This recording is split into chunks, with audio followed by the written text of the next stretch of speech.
घंटे और शंख की आवाज गूंजने लग जाएगी। अरे बड़े घनघोर आवाज होती, बड़े मधुर वो आवाज होती।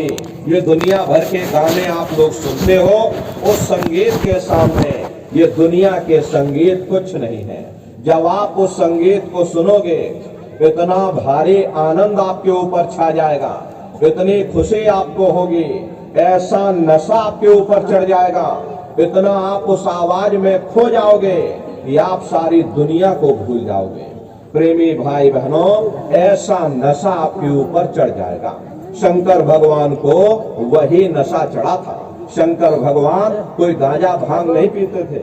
ये तो हमने आपने शंकर भगवान को भी बदनाम कर दिया कि शंकर भगवान गांजा भांग पीते थे, तो चलो हम भी गांजा भांग पी। लेकिन प्रेमी भाई बहनों, शंकर भगवान ने कभी गांजा भांग नहीं पिया। शंकर भगवान जिस नशे में लीन रहते थे, वो नाम का नशा था, वो ध्यान का नशा था, वो भक्ति का नशा था। जब आप उस आवाज को सुनोगे तो आप सबको वो नशा चढ़ जाएगा, क्योंकि उस आवाज में चुंबक है। जब आप उस आवाज को सुनोगे तो वो आवाज आपको अपनी ओर खींचेगी, और जब खिंचाव होगा तो जीवात्मा का फैला हुआ प्रकाश 9 दरवाजों से सिमटने लगेगा। अब ये 9 दरवाजे कौन कौन से हैं? देखो प्रेमी भाई बहनों, अच्छी तरह आप लोग समझिएगा, ये बहुत बड़ा विज्ञान है। दुनिया का विज्ञान जब समाप्त हो जाएगा तो ये विज्ञान प्रारंभ होगा। तो 9 दरवाजे कौन कौन से हैं? 2 आंख, 2 कान, 2 नाक के सुराख, 1 मुंह, 2 मलमूत्र का रास्ता, ये शरीर के 9 दरवाजे हैं। सबसे पहला दरवाजा गुदा चक्र आता है। गुदा चक्र में गणेश जी वास करते हैं। गणेश जी वहाँ के मालिक हैं। ये 4 दल का कवल है। यहाँ पर पृथ्वी तत्व पाया जाता है। उसके ऊपर इंद्रिय चक्र आता है। इंद्रिय चक्र में ब्रह्मा जी वास करते हैं। ब्रह्मा जी वहाँ के मालिक हैं। ये 6 दल का कवल है। यहाँ पर जल तत्व पाया जाता है। उसके ऊपर ये नाभि चक्र आता है। नाभि चक्र में विष्णु जी वास करते हैं। विष्णु जी यहाँ के मालिक हैं। ये 8 दल का कवल है। यहाँ पर अग्नि तत्व पाया जाता है। उसके ऊपर ये हृदय चक्र आता है। हृदय चक्र में शिव जी वास करते हैं। शिव जी यहाँ के मालिक हैं। ये 12 दल का कवल है। यहाँ पर वायु तत्व पाया जाता है। अरे वास तो वो ऊपरी मंडलों में, ऊपरी लोकों में वास करते हैं, लेकिन उनका प्रकाश, उनकी किरणें इन चक्रों पर पड़ती हैं। उसी के ऊपर एक कंठ चक्र आता है। यहाँ पर आद्या महाशक्ति की किरणें पड़ती हैं। ये 16 दल का कवल है। और आप सबसे ऊपर, तुम्हारी जीवात्मा सबसे ऊपर दोनों आंखों के मध्य भाग में बैठी है, जहाँ पर देवियां बिंदी लगाती हैं और पुरुष जहाँ पर ये टीका लगाते हैं। ये बिंदी और टीका यहाँ पर हम लोग इसीलिए लगाते हैं क्योंकि यहीं पर हमारी जीवात्मा बैठी है, उसका श्रृंगार किया जाता। तो ये 10वां द्वार है जहाँ पर तुम्हारी जीवात्मा बैठी हुई। इसी 10वें दरवाजे पर बैठ करके जीवात्मा अपने प्रकाश को 9 दरवाजों में फैलाती है, जिससे आपका ये शरीर चलता, आपके हाथ और आपके पैर चलते हैं। जब आप भजन करोगे और घंटे शंख की आवाज को जब आप सुनोगे तो उस आवाज में चुंबक है। वो आवाज आपको अपनी ओर खींचेगी, और जब खिंचाव होगा तो जीवात्मा का फैला हुआ प्रकाश 9 दरवाजों से सिमट करके यही 10वें दरवाजे पर इकट्ठा हो जाएगा। और जैसे ही सारी शक्ति, सारी चेतना सिमट करके यहाँ पर इकट्ठी हुई, तो शब्द क्या काम करेगा? शब्द तुम्हारी जीवात्मा को खींच करके इस शरीर से बाहर कर देगा। फिर आप अपनी आंखों से देखिएगा कि हमारा शरीर ये है और हम ये खड़े। आप अपने शरीर से अलग हो जाओगे। जैसे चिड़िया होती है, चिड़िया घोंसले से निकल करके आसमानों की उड़ान भरती है और शाम को फिर अपने घोंसले में आ जाती है। ऐसे ही तुम्हारी ये जीवात्मा इस शरीर रूपी घोंसले से निकल करके ब्रह्मांडों की सैर करेगी, देवी देवताओं के दर्शन करेगी, भगवान राम के दर्शन करेगी, भगवान कृष्ण के दर्शन करेगी, और घूम करके फिर अपने शरीर रूपी घोंसले में वापस आ जाएगी।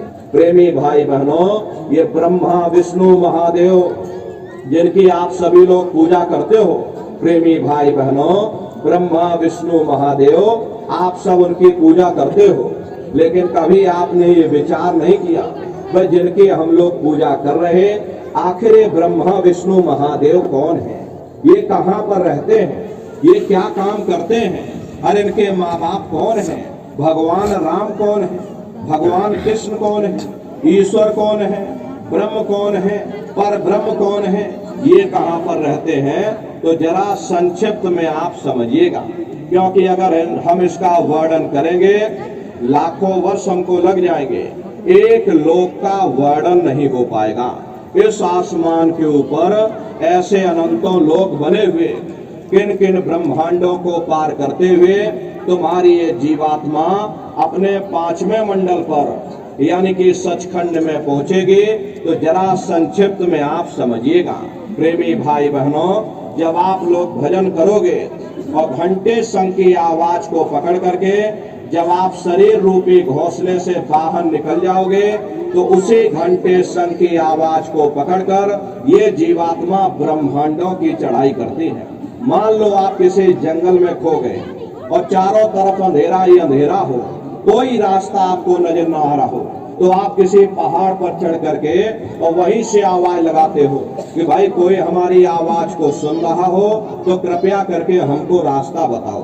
मान लो किसी आदमी ने आपकी आवाज को सुना और उसने आपको आवाज दी कि भाई हम तुमको ये आवाज दे रहे, तुम इस आवाज को पकड़ करके और तुम हम तक पहुंच जाओ। भले ही हमें दिखाई ना पड़े, लेकिन पहले हम उसकी आवाज को सुनेंगे कि वो आवाज पूरब से आ रही या पश्चिम से आ रही, और फिर उस आवाज को पकड़ करके हम उसी जगह पहुंच जाएंगे जहां पर वो व्यक्ति आवाज दे रहा।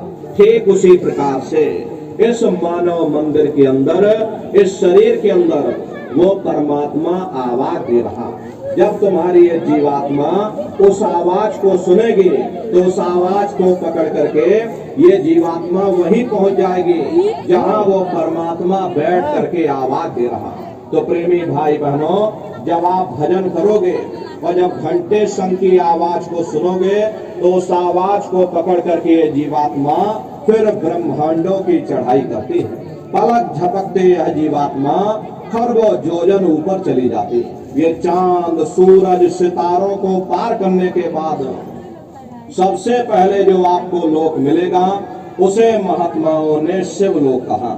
शिवलोक वो तमोगुणी स्थान है, वहाँ के मालिक शिव जी हैं, वो पार्वती जी के साथ उस लोक में विराजमान है। शिव जी का दर्शन करने के बाद फिर जब आप ऊपर चढ़ोगे उसी के ऊपर ब्रह्मा जी का लोक आएगा। ब्रह्मा जी का लोक वो रजोगुणी स्थान है, वहाँ के मालिक ब्रह्मा जी हैं, वो गायत्री सावित्री और सरस्वती के साथ उस लोक में विराजमान है। और ब्रह्मा जी का दर्शन करने के बाद फिर घंटे संग की आवाज को पकड़ करके फिर जब आप ऊपर चढ़ोगे उसी के ऊपर विष्णु लोक आएगा। प्रेमी भाई बहनों, घंटे और शंख की आवाज को पकड़ करके रखना पड़ता है। यदि आपने उस आवाज को छोड़ दिया तो सेकंड भर आपको नहीं लगेगा, धड़ाम से आप अपने शरीर में वापस लौट आओगे और इन बाहरी आंखों को खोल दोगे। इसीलिए शब्द को पकड़ करके रखना पड़ता। तो ब्रह्मा जी का दर्शन करने के बाद फिर शब्द को पकड़कर जब आप ऊपर चढ़ोगे उसी के ऊपर विष्णु लोक आएगा। विष्णु लोक वो सतोगुणी स्थान है, वहाँ के मालिक विष्णु जी हैं। उनका बड़ा मनमोहक स्वरूप है, उनकी 4 भुजाएं हैं और चारों भुजाओं में शंख गदा पद्म और चक्र सुशोभित है। और आप क्षीर सागर में लक्ष्मी जी के साथ विराजमान हैं। ये तीनों देवता ब्रह्मा विष्णु और महादेव अपने अपने लोक में बैठ करके राज कर रहे। एक रचयिता है जो हम जीवों को रचता है, एक पालनहार है जो हम जीवों को पालता है, एक संहार करता है जो हम जीवों को नष्ट कर देता। एक का काम है शरीर को बनाना, एक का काम है शरीर की सुरक्षा करना और एक का काम है शरीर को नष्ट कर देना। इनकी जो माता है वो आद्या महाशक्ति है, ब्रह्मा विष्णु महादेव लोक के ऊपर वो आद्या महाशक्ति का लोक आता है, और उसी लोक को पार करने के बाद सबसे पहला देश पड़ता है जिसे महात्माओं ने सहस दल कवल कहा। वहां के जो मालिक हैं वो निरंजन भगवान हैं।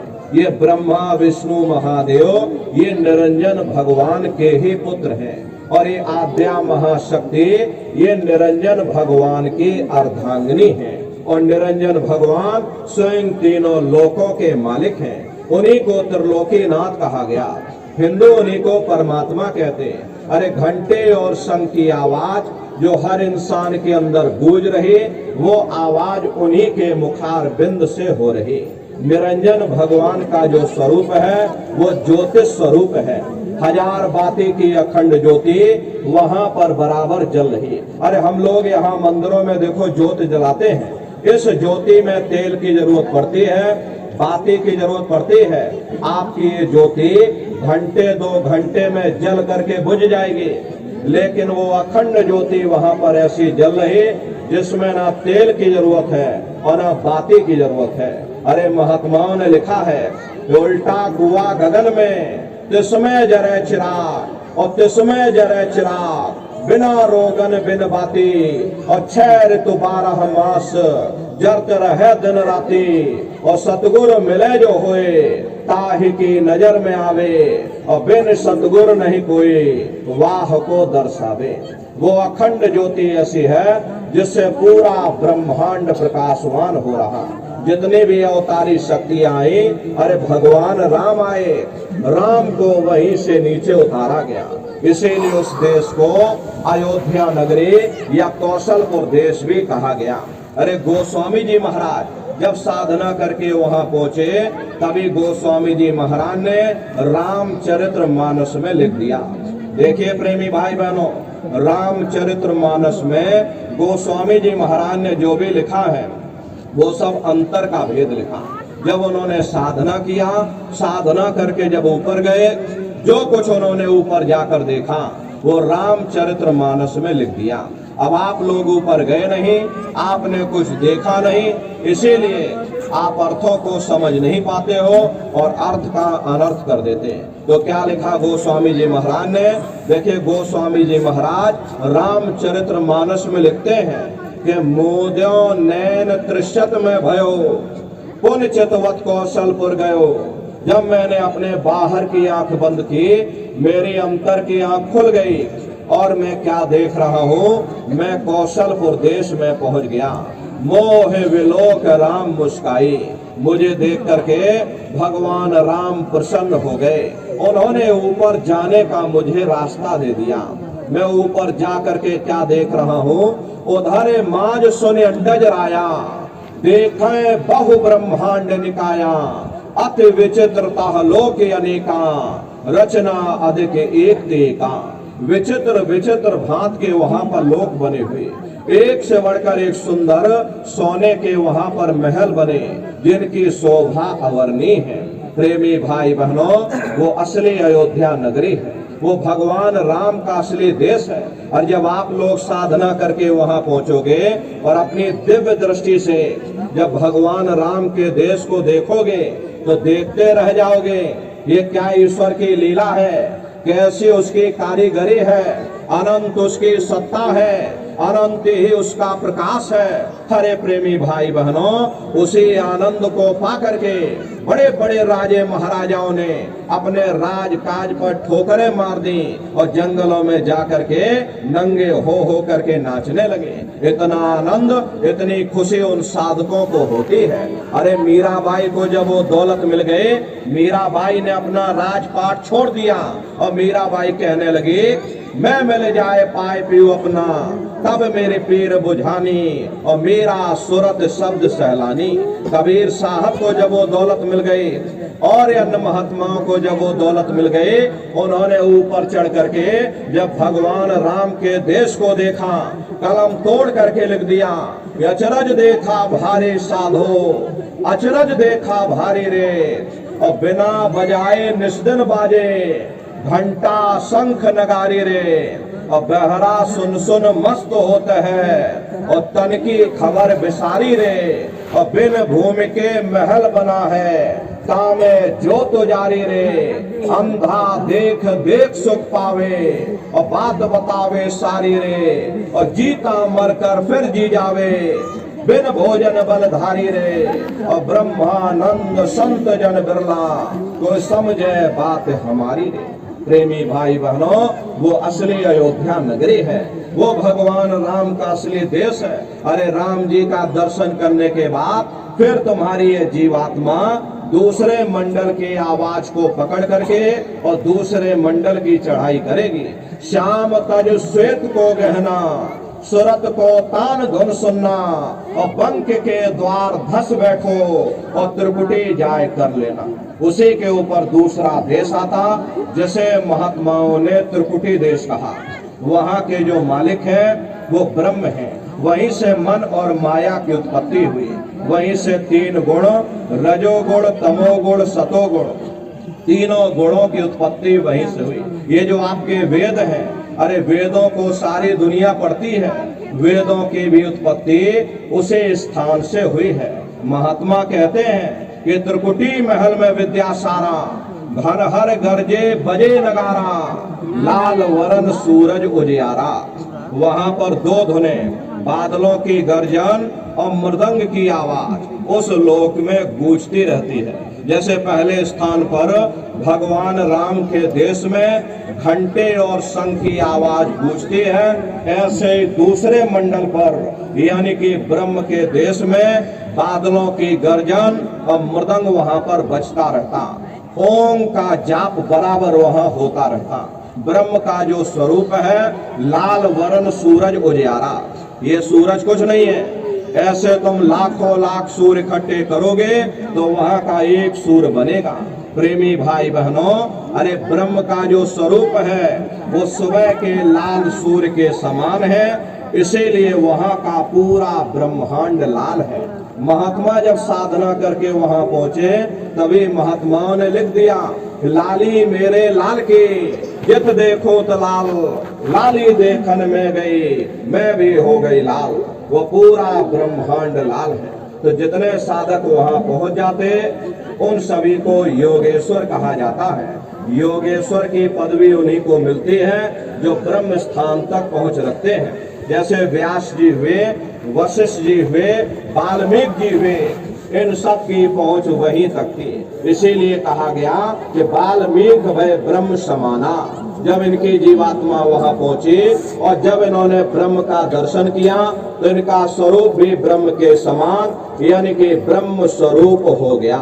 तो जितने साधक वहां पहुंच जाते हैं उन सभी को योगेश्वर कहा जाता है।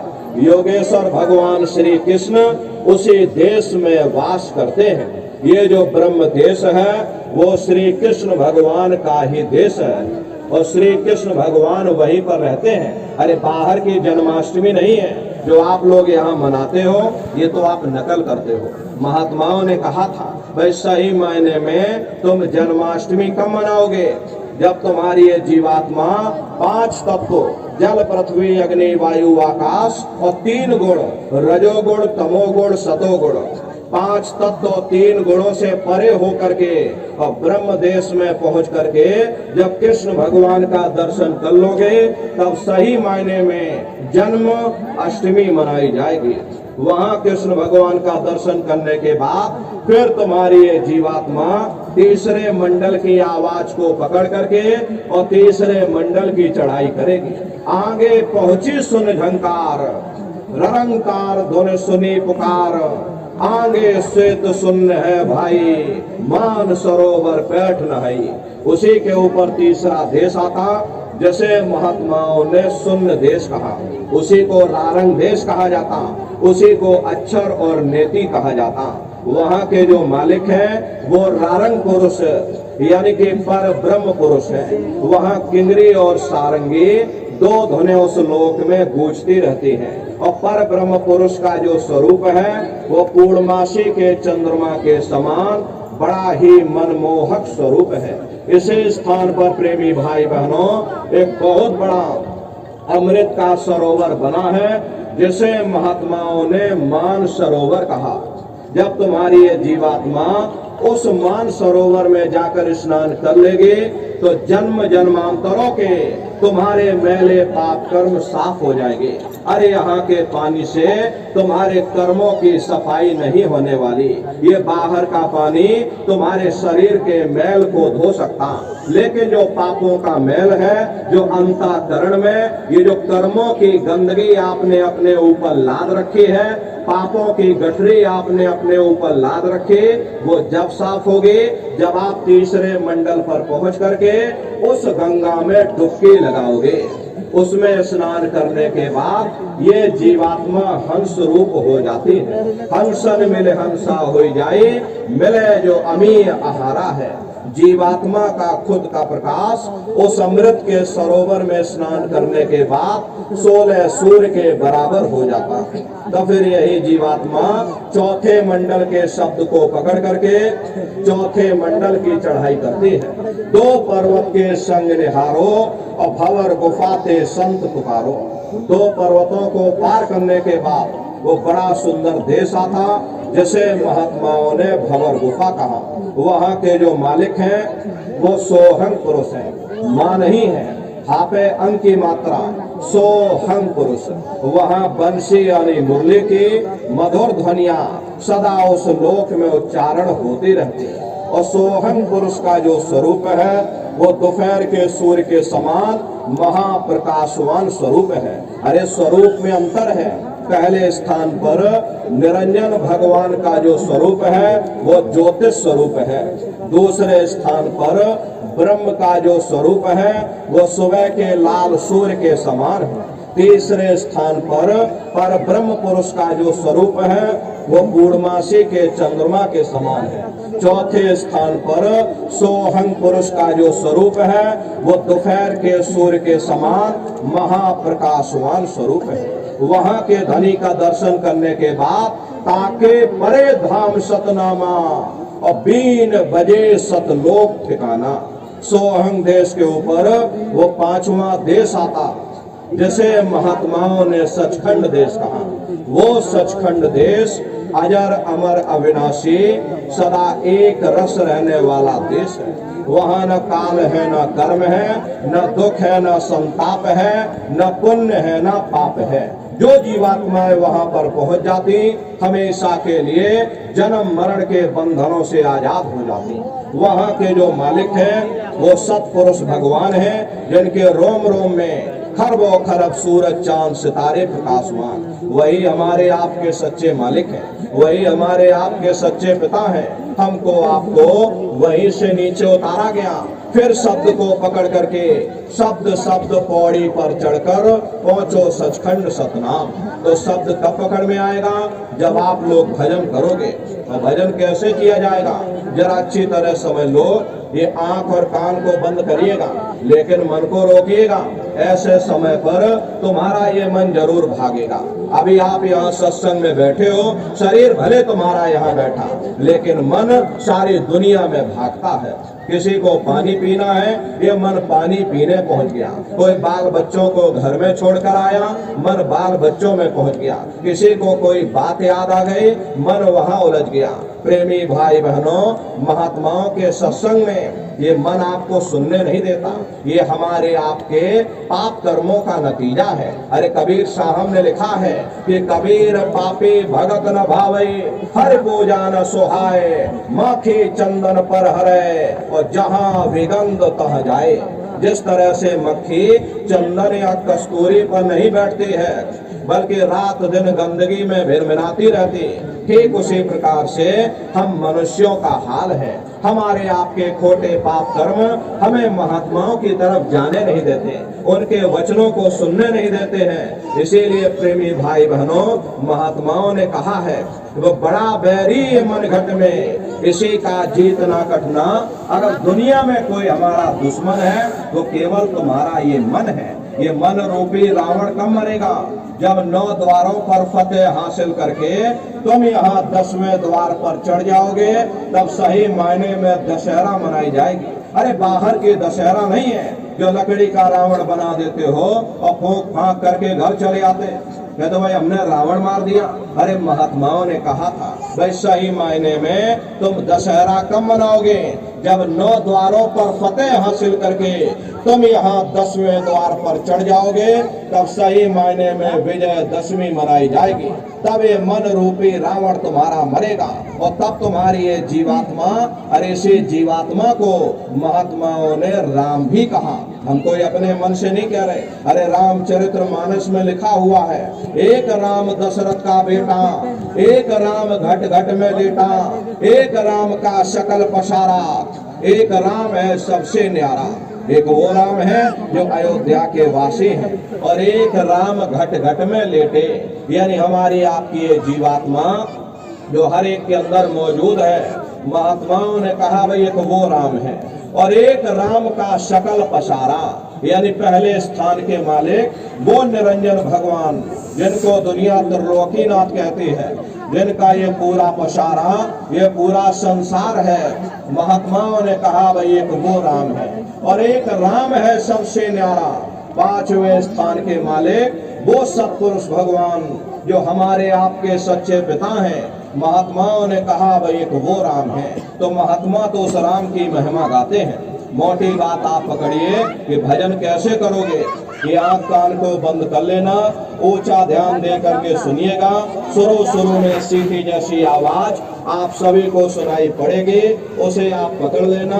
कुछ समय बाद में दोबारा आपको अनुभव होगा कि कहीं बड़ी दूर से एक महीन आवाज, घंटे और शंख की आवाज हमारे कानों में बज रही, और जब घंटे शंख की आवाज आपको सुनाई पड़ने लग जाए तब आप सीटी की आवाज को छोड़ देना और घंटे शंख की आवाज को पकड़ देना।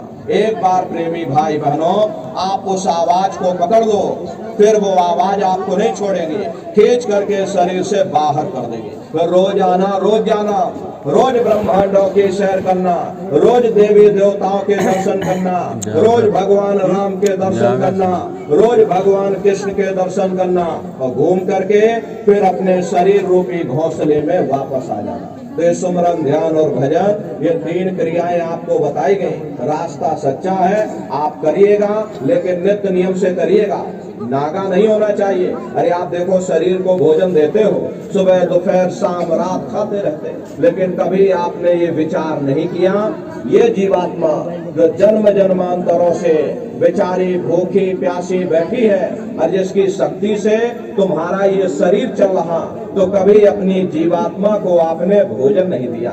अरे इसका भोजन भजन है, इसका भोजन शब्द है, इसका भोजन नाम है।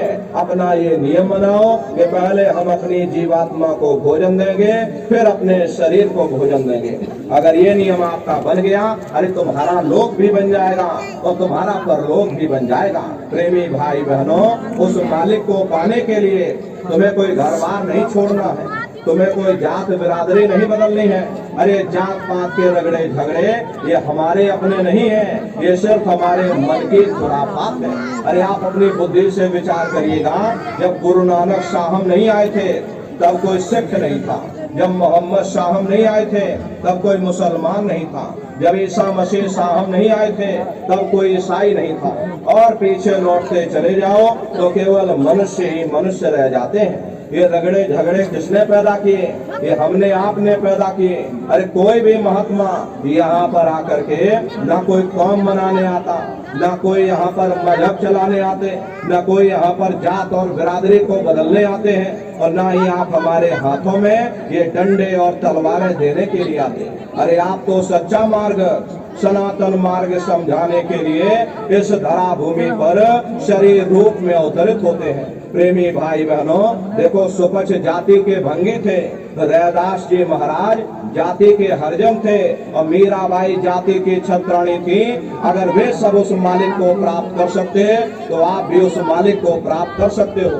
महात्मा कोई जात बिरादरी नहीं देखते, महात्मा कोई ऊंच नीच नहीं देखते, महात्मा कोई भेदभाव नहीं करते। अगर महात्माओं ने भेदभाव किया होता तो भगवान राम देखो जंगलों में रहने वाली आदिवासी महिला सबरी का जूठा भेड़ भगवान राम नहीं खाते।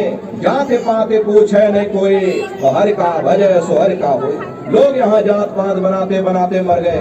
लेकिन प्रेमी भाई बहनों, जब तुम्हारी ये जीवात्मा इस मनुष्य रूपी चोले को छोड़ करके ऊपर धर्मराज की कचहरी में पहुंचेगी, वहां न तुमसे ये पूछा जाएगा कि भाई तुम किस जाति के हो, या तुम किस कौम के हो, या तुम किस मजहब के हो। अरे भाई तुम हिंदू हो या मुसलमान हो, तुम हिंदुस्तान से आए हो या तुम पाकिस्तान से आए हो। अरे वहां तुम्हारे कर्म देखे जाएंगे, भक्ति भाव देखा जाएगा, मालिक से मिलने का प्रेम और प्यार देखा जाएगा। इसीलिए महात्मा समझाते हैं, भाई मालिक को पाने के लिए तुम्हें कोई घर बार नहीं छोड़ना, तुम्हें कोई बाल बच्चे नहीं छोड़ने, तुम्हें कोई जात बिरादरी नहीं बदलनी। अरे अपने अपने घर परिवार में रहो, अपने अपने बाल बच्चों के साथ रहो, अपने अपने समाज में रहो, समाज के रीत नीति के अनुसार रहो, मेहनत और ईमानदारी से काम करो और 24 घंटे में घंटा 2 घंटा अपनी जीवात्मा के कल्याण के लिए सुरत शब्द नाम की कमाई यानी सुमरन, ध्यान और भजन करिएगा। यही दौलत तुम्हारे काम आएगी और बाकी सब यहीं पड़ा रह जाएगा। सोए की एक नौक भी तुम्हारे साथ में नहीं जाने वाली। अरे बड़े बड़े राजे महाराजे आए, सारी जिंदगी उन्होंने ये किला बनाते बनाते गुजार दिया। आज उनके किलों को जाकर देखिए, आज खंडहर बने पड़े हुए। विश्व विजेता सिकंदर सारी दुनिया पर राज करने का ख्वाब देखता था, वो भी मुट्ठी खोल करके चला गया। अरे कोई क्या साथ लेकर जाएगा? जो चीज तुम्हारे साथ में जाने वाली वो केवल परमात्मा की भक्ति है। इसलिए प्रेमी भाई बहनों, वो दौलत कमा लो जो अंत समय में तुम्हारे काम आवे, वरना ये समय तुम्हारा निकलता जा रहा। ये श्वासों की पूंजी ये दिन प्रतिदिन कम होती जा रही।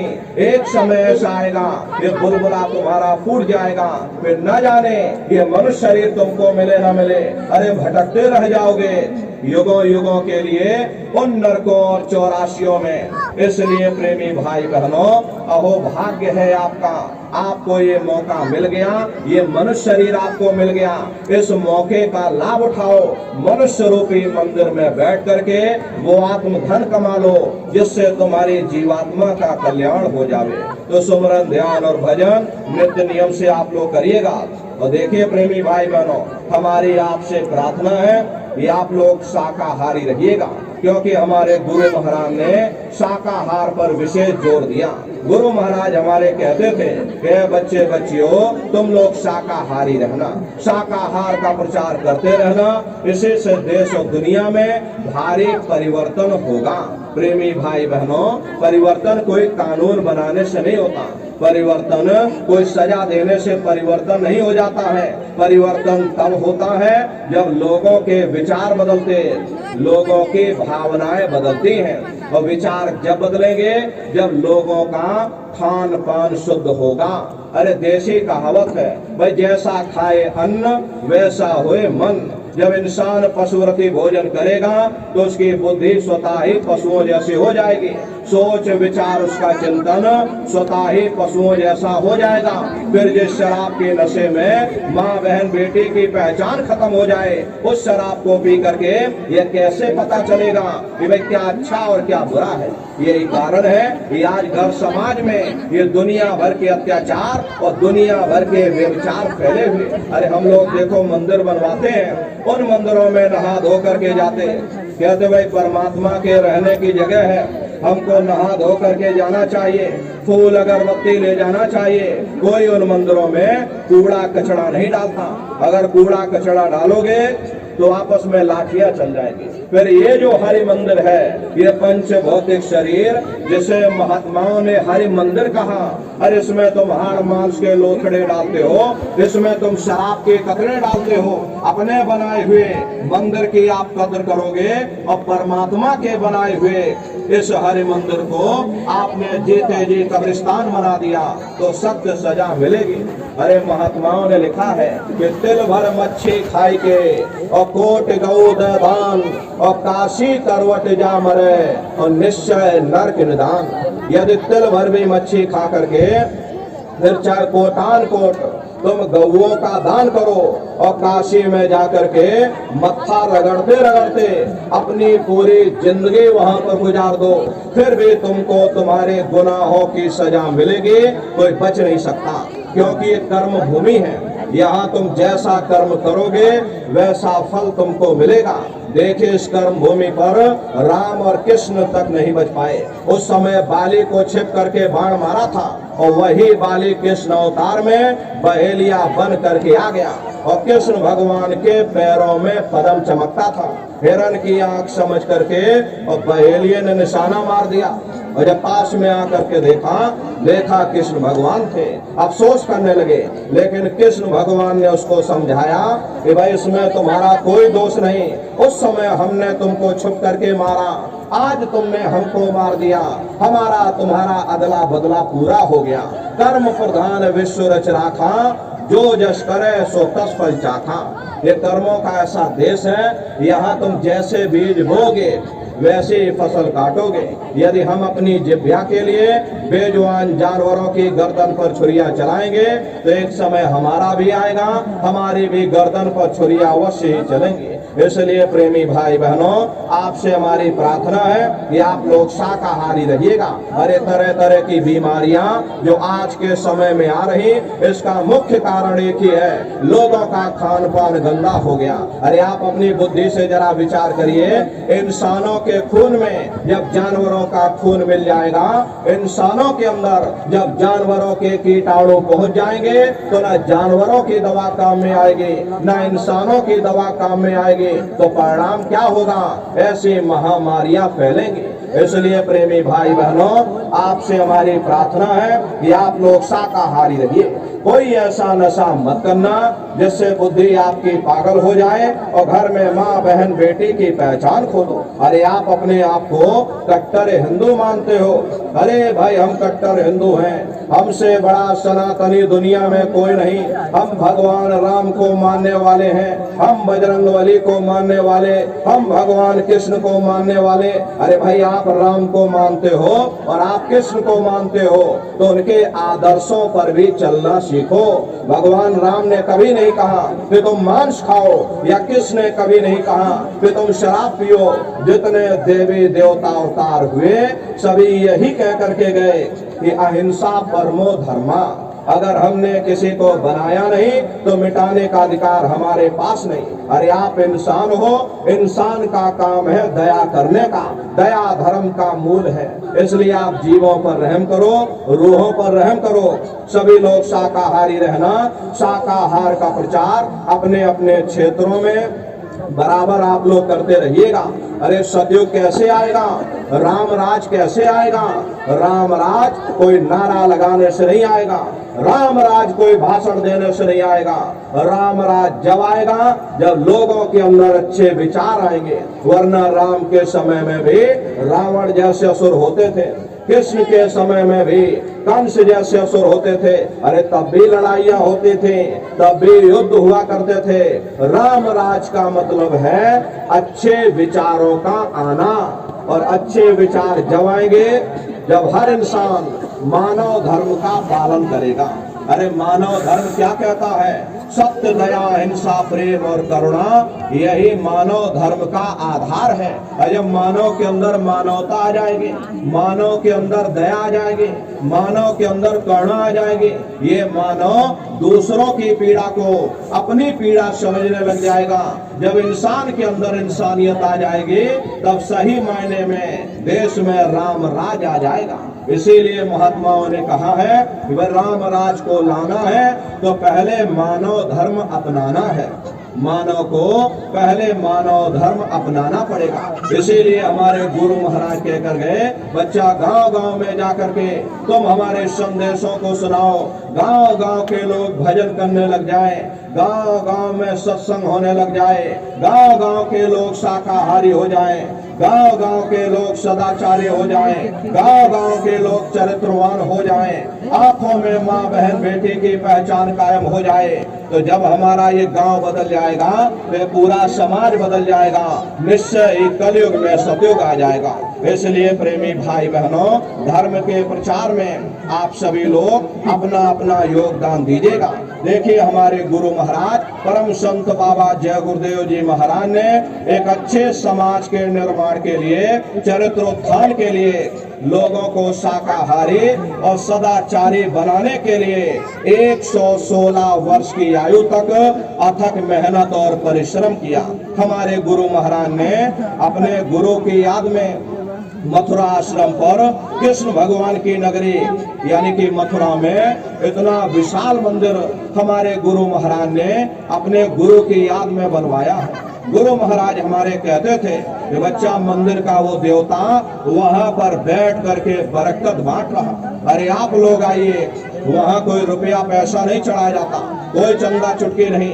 अरे आप लोग आए, मंदिर के देवता के सामने अपनी एक बुराई को चढ़ा दीजिए। वहां पर बुराई चढ़ाई जाती है कि हम आज से मांस मछली नहीं खाएंगे, हम आज से अंडा शराब का सेवन नहीं करेंगे, हम आज से झूठ नहीं बोलेंगे, हम आज से किसी को धोखा नहीं देंगे। अरे आप अपनी एक बुराई चढ़ा दो, आपकी एक मनोकामना पूरी होगी। ऐसा वरदानी मंदिर हमारे गुरु महाराज ने अपने गुरु की याद में कृष्ण भगवान की नगरी यानी कि मथुरा में बनवाया। गुरु महाराज हमारे कहते थे कि बच्चा, दरबार में तुम बराबर आते जाते रहना, मंदिर के देवता के सामने अपने गुनाहों की गठरी चढ़ाते रहना, दया दुआ बरकत लेते रहना। समय न मिले महीने में आ जाना, महीने में समय न मिल पाए 6 महीने में आ जाना, 6 महीने में समय न मिल पाए तो साल भर में आ जाना। और जिसको साल भर भी समय न मिला तो महात्माओं ने लिखा है कि दरस बरस ना कर सके, ताको लागे दोष, और कहे कबीरता दास की, और कभी ना पावे मोक्ष। गुरु महाराज ने मन से कहा, हे नर नारियों, अगर तुमने मेरे गुरु को भुला दिया मैं तुमको भुला दूंगा, तुम भारी मुसीबत में फंस जाओगे। इसलिए प्रेमी भाई बहनों, हमारी आपसे प्रार्थना है, मंदिर के देवता के सामने अपने गुनाहों की गठरी चढ़ाते रहना, दया दुआ बरकत लेते रहना। वो हम प्रेमियों का गुरुद्वारा है। देखो, शंकर भगवान और पार्वती जी उत्तराखंड की तरफ चले जा रहे हैं और चलते चलते शंकर जी ने जमीन पर लेट करके और दंडवत प्रणाम किया।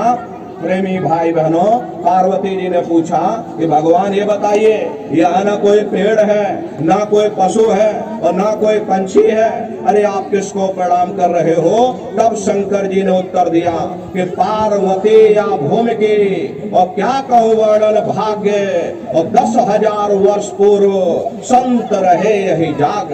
है पार्वती, जमीन के बहुत बड़े भाग्य हैं।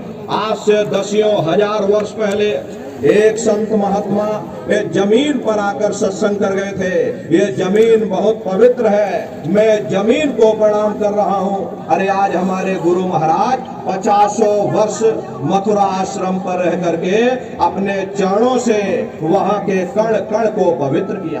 प्रेमी भाई बहनों, वो हम प्रेमियों का गुरुद्वारा है। प्रेमी भाई बहनों, दया दुआ बरकत पाने के लिए बराबर आप लोग आते जाते रहिएगा। प्रेमी भाई बहनों, देखिए अभी होली का कार्यक्रम 24, 25 और 26 मार्च 3 दिवसीय होली का कार्यक्रम मथुरा दरबार में मनाया जाएगा। देश के कोने कोने से 10 लाख की संख्या में सत्संगी प्रेमी भाई बहन मथुरा दरबार में पहुंचते हैं। एक तरह से महामानव कुंभ लगता है। प्रेमी भाई बहनों, अपना बहुत बड़ा आश्रम है, करीब करीब 10 किलोमीटर के व्यास में।